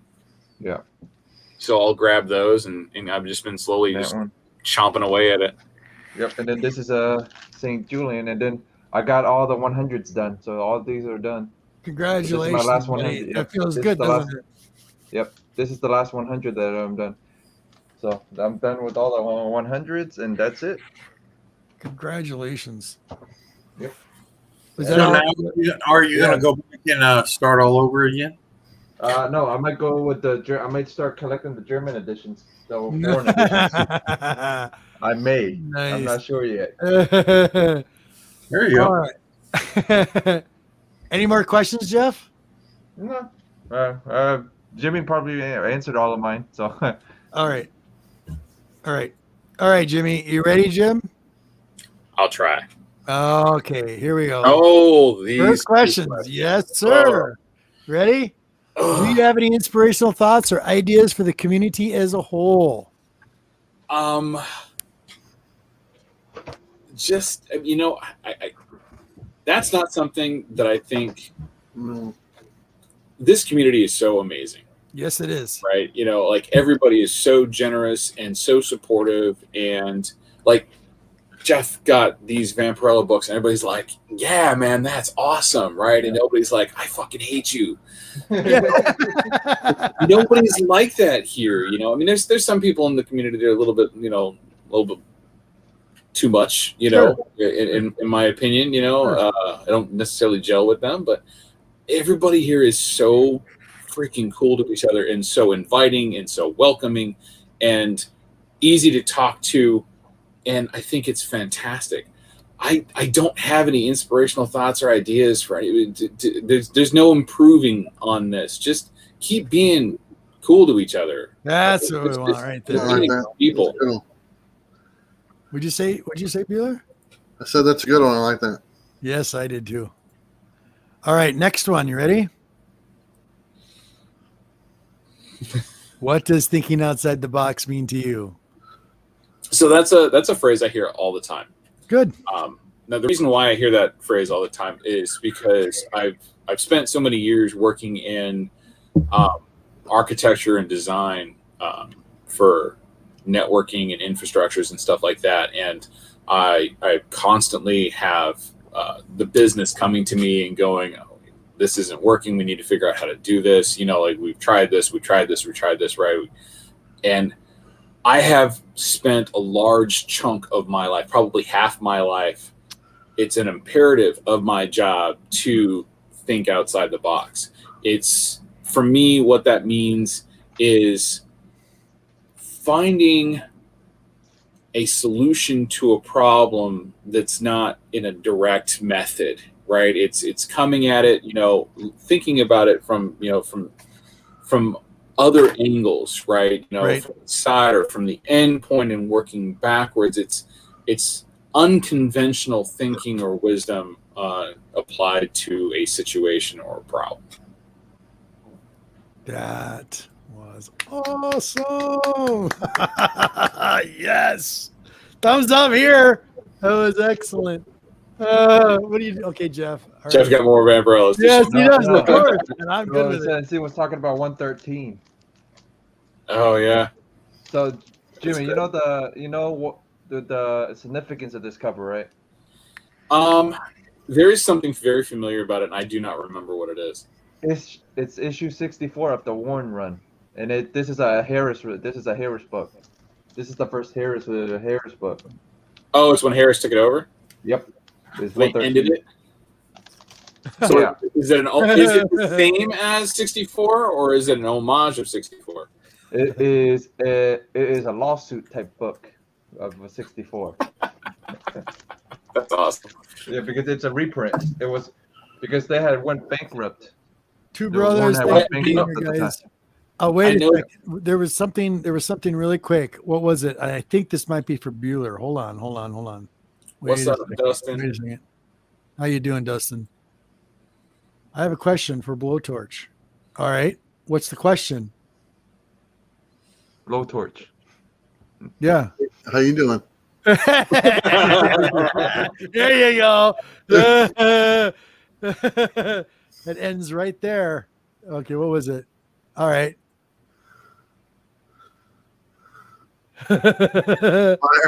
Fire. I don't know. What heat do you use? Fire. All right. Okay. That's great. That's good. That's good content right there.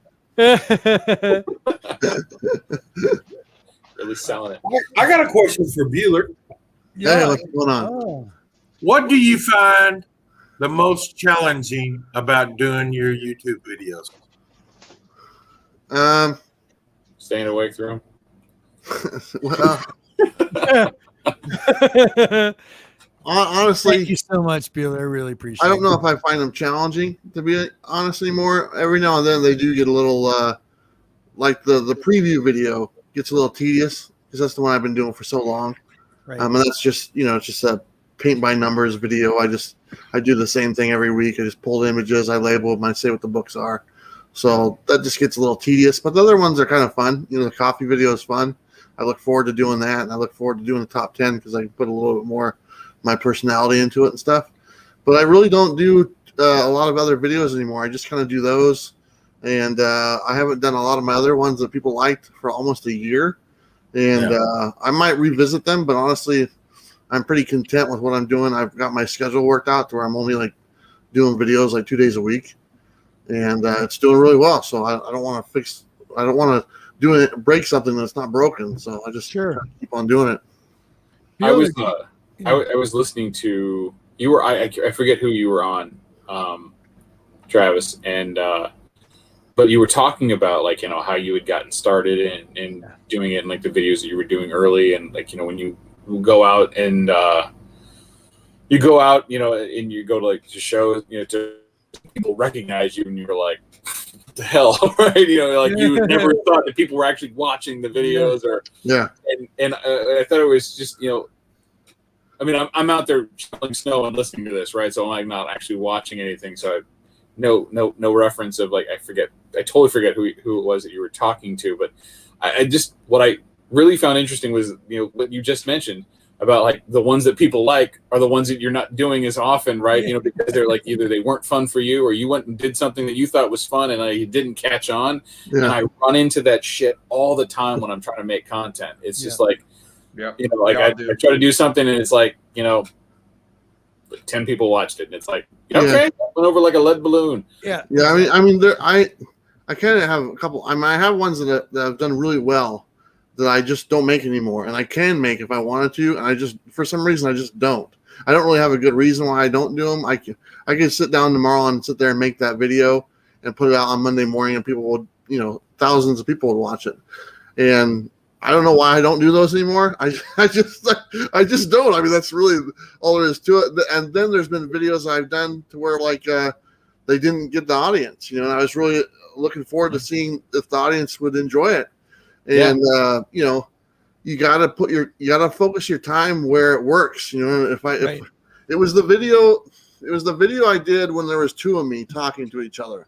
Yep. And it was like we were doing reviews and I was talking to myself. There was two versions of me.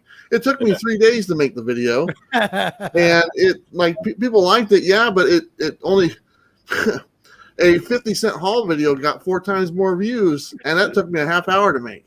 Yeah. In comparison to the one that took me 3 days to make and only got a couple thousand views. The amount of effort, Yeah, so people don't appreciate the editing process of when you do these editing videos, how much time it takes to do the editing. Right. Yeah. I mean, you can work hours on editing a video, making it look spectacular, and then not get that many views. But, you've put more time into that video than some of your other videos that, you just sit down in one take and do and not editing at all.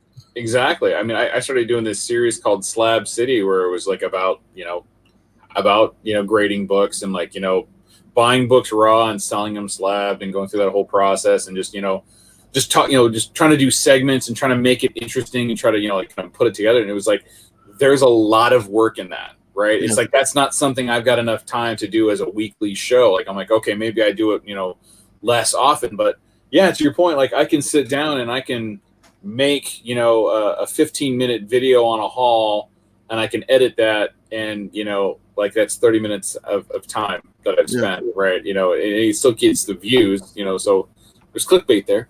Yeah. Yeah. I've just kind of decided to just do the videos. People enjoy it. And I enjoy them as well. And it frees up time for me to do other stuff in my life. And because it's not all just YouTube, there's other things I'm enjoying doing now and stuff. And unfortunately, things got shut down because of the COVID stuff, but stuff is opening back up right now. And so I'm being afforded to do that. So I just kind of want to, if I don't, but before when I was doing it, I was like doing videos every day. And it was like, oh, I got to make another video today. I got to make another one. And now I've cut it down to literally just working 2 days a week. And I got the rest of the week off. And it's just great. I can do whatever I want and enjoy the work I put in and kind of go from there. So is this your full-time job? Yes, I make a living off of YouTube, full living and everything. So it's That is fantastic. It's been a very good, actually, ever since this sounds horrible. Ever since the pandemic, really kind of when it hit last year, that's kind of when things were going really good, but then when that hit, things went really good. Yeah. And it people just at home and they need shit to watch. People are exactly, and it was good before that, but it kind of took off right after that, even more so. And I was like, oh, I can this. I don't need to rent any of my rooms out in my house. I'm good to go. And now I'm in a spot to where I was talking to my sister the other day, and she was like, "Really?" I go, "Yeah." And she's like, "That's pretty impressive." I go, "Yeah." I go, and it's all because of the channel. So I don't know. It's congratulations, Bueller. I'm blessed, so I can't complain. I love your Monday show. I always look forward to it when it comes on. Excellent. So do I. Oh, can I show something? Can I show a book? Yes, absolutely. Absolutely. I got to join the party a little bit. Please. I got to look at that. You got it signed by Shannon too, didn't you? No, but I will have it signed when I see him next. Yeah. I'm not done. Look at this. Look at this beauty right there. Nice. Look at you, Bueller. Look at that. Excellent. Look at that art. Yeah, it's beautiful. And then we got another one right there. Look at that. Nice. Jeff's losing his brain right now. Just anyway, right I'm now. part of the plan now. There you go. That's all I got. There you go. That was awesome, buddy. Thank you. Shannon Mayer is so talented. Oh yeah. I don't know if you guys know this, and I don't know if I should say this, but he actually his second gig is he does the artwork for casino machines. That does not surprise me. Like I spent 14 years in Vegas, so yeah, that doesn't surprise me having seen some of that work. Yeah, that's a lot of his artwork he does for casino machines, and I think he actually makes more doing that. Oh yeah, absolutely. Than he does the comics. Because those are shipped all over the world. Yep. And I didn't know that his fiance told me about it when I was talking to her, and I was like, "Really?" She goes, "Oh yeah, he's been doing that for a long time and stuff." And I saw their house, and it's a really nice house. It's a really nice house where he lives and stuff. I was like, comics paid for that covers, So he's got some side stuff going on. Comics did not pay for that. Exactly. The Las Vegas Strip did. So well, not just Las Vegas. You got to think about all over China. And, and Southeast Asia. Chinese are big gamblers, so yeah. Yep, So there's and- plenty of and machines out Japanese as well. I mean, Mhm. it's just huge, and all you're doing is taking that same artwork and throwing lettering on it to that big pow, lettering that they do on that stuff. But yeah, no, it's a huge market. Yeah, next Really time I is. go to Vegas, I'm gonna look for his machines, see if because I didn't know that last time I went, and so next time I go, I'll take a look and see if I can spot any of his work.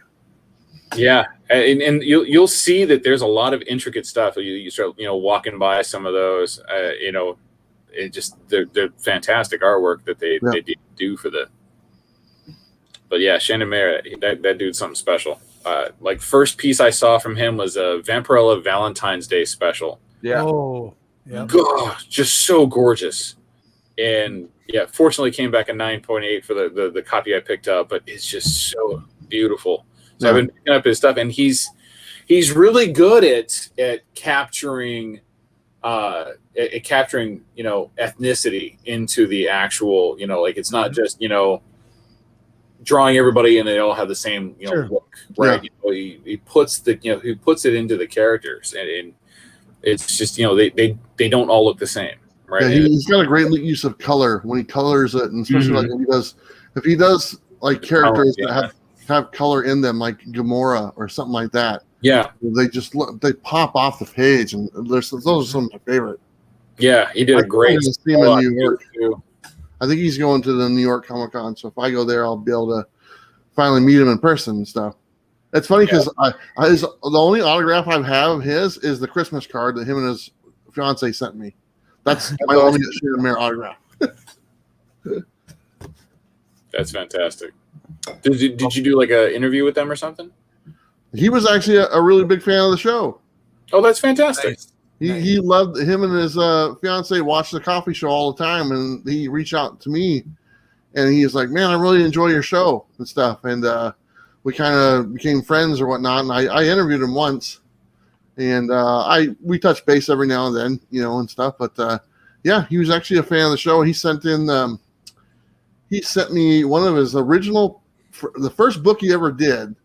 He sent it to me. It was graded 9.8 for a giveaway for us. Oh, that's fantastic. And it was just, I can't remember the name. It was some weird name, something about Wizard of Oz or something like that.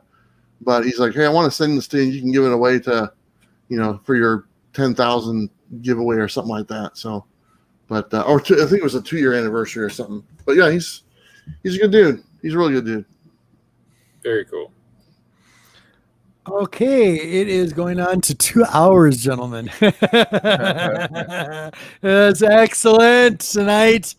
All right, we're gonna have this. We're gonna call down. Don't go anywhere, you guys.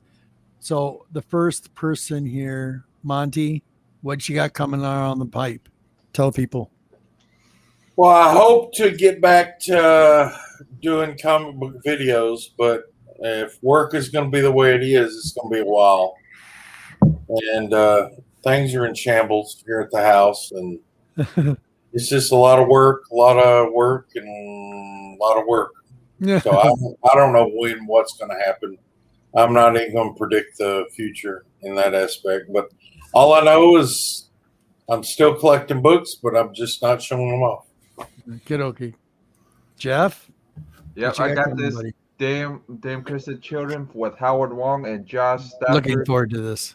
Yeah, tomorrow and at 5 o'clock. So Extreme Nerd Tip is going to be at 5 tomorrow for this interview. So be sure to tune in, ask questions, check it out. And we're going to be probably talking in Cantonese, so you guys are going to enjoy this one. So nice. So you're going to have the translation on, right? The subtitles? Yeah. Subtitles. Anything else, Jeff? And then we got the Nerdy Collective is back, and I have the Cantonese Comic Wednesdays every Wednesday, and I have some Vampirella stuff in the works, and I'm working on it. It's been a couple of years, but I'm working on it. Awesome. Yep. Yeah, that's all I got going on. Cool. Bueller. Yeah. Bueller. Yeah. Bueller. Yeah, coming out alone, dude. Well, I don't have the coffee video on Monday because it's Memorial Day, so I'm we didn't film nothing, and but I am going to go live on Monday morning at like 9 a.m. Pacific Standard Time Cool. So if anyone wants to join me live, I got a bunch of unboxings to do and some reviews, some early reviews for books that are coming out next week that I've already read. So I'm going to kind of spoil those. And just some Which books? Which books, Bueller? There's a new one by Boom Studios that I read. It's got a weird. Hold on, it's got a weird name. You still hear me, right? Yeah, I can still hear you, buddy. It's called Basilics. Okay. Yeah. Basilisk? Yep. Yeah, Basilisk. and Noctera number 4. Read that one. Okay. And there's another one called Vinyl number 1, but I don't know if I can review that one yet because I don't think that's coming out for a while. Okay. But Basilic or whatever it's called. Say it with me. Basilisk. I almost want to call it ball sack, but I know how my channel. I just read ball sack this weekend. It was great. That's great. Your own or somebody else's? Yeah, exactly. But yeah, so 9:00 Monday morning, I'll be live, just myself, and we'll have a giveaway as well. That by Bird City Comics, they sent some books. I'll be coming there. So yeah, it should be fun. I'll definitely see you. Awesome. That's it. Now the guest, sir. Tell people about you, what you got coming, what you got What going. I got going on. So right now through the summer, well, at least for the next couple of months, mostly it's just going to be pre-recorded videos. Not going to be getting back to any live shows soon because I've just got a lot of work going on. And as those of you who know, the comic book market is crazy, and I have been getting orders and orders and orders and orders and orders. So lots of pressing and lots of other work. So mostly haul videos, some show-off stuff, CPR videos, things like that. I have a stack, literally a stack higher than this monitor of stuff that I've gotten in that I have not even recorded yet. So lots of stuff to come, lots of videos. While we're at it, there's something I pulled out I want you to see. Uh-oh. So it wasn't just That me. came out wrong. That came out way wrong. It wasn't just me thinking something. No, terrible. it's a book. It's a book. Mm-hmm. I have my glove. I just sent in 2 of those. Geeky, I want to show you something. I recently purchased this, and I'm really happy to have it back in my collection. And I want your opinion about grade and what you could do to fix this book. Perfect. Take a look at it. A+. It's got some creases. Yeah, it's got a crease. I want people to see this so that you can hear you. Your professional opinion. Can you see it clear? Come on, clear up your damn camera. Oh, I need to get a focuser. But Is there something specific you want me to look at? well, what you could do to it. It's actually structurally, it's in great shape. I mean, it's obviously got the reader crease on the What would you do to on the spine. What would you do to it? Clean it and press it. Clean it and press it? No, What do you want him to do to it? No, I want to know his opinion. What grade do you think this is in? Well, without being able to see the back well, I would probably say that's somewhere between like a 5.0 to a 5.5 right now, unless there's some structural stuff. But it's in great shape. The pages are off. But look at that artwork. I love It's that artwork. perfect. Oh my god. Yeah, it's a great book. Okay. Robert, Yeah, you want to send me some high res? I can give you a better opinion. Yeah. Yeah, it's really hard to with the lighting. just leave it out of the bag and board. Don't even put it back in there. Come on, Robert. Be a rebel. No. You know how long I've been waiting on that book. But I'm gonna unbag all my comics. Just throw them on the ground. Just pile them up. Insulation. all right. Y'all So are killing me, dudes. say that again. Said y'all are killing me. Okay, so with that He had note, gloves on, man. What do you want? all right, so on that note, I do have something special. I want to say thank you very much, Jimmy. I want to say thank you very much, Bueller, my co-host. White Gloves, thank you. Jeff, thank you. So I have a little something special for you. Don't go anywhere, you guys. Stick around for a minute.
So you to the community, I want to say thank you very much. I want to thank everybody and all my guests tonight. I really appreciate everybody being here tonight.